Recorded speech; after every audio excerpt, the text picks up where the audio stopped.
Objektif utama penghasilan power inverter ni adalah untuk mempromosikan penggunaan tenaga hijau di pasar malam. Sebab kebanyakan pasar malam ni menghasilkan karbon di pasar malam, iaitu menggunakan generator minyak itulah. Jadi bila karbon banyak, maka suasana di pasar malam tu tidak sihat untuk pengunjung pasar malam.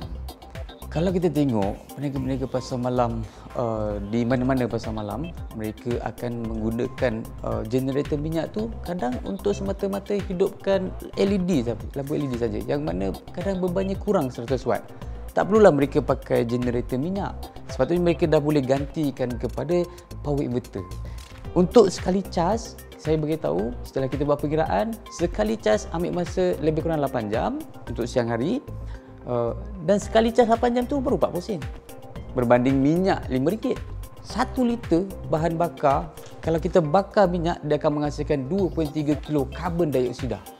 Kalau satu kedai hasilkan 2.3 karbon dioksida 1 liter, kalau RM5 2 liter jadi 46. Satu peniaga 46 kilo. 10 peniaga 46 kilo karbon yang dibebaskan di pasar malam.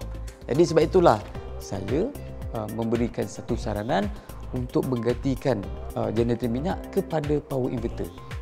Dia lebih jimat dan juga lebih hijau.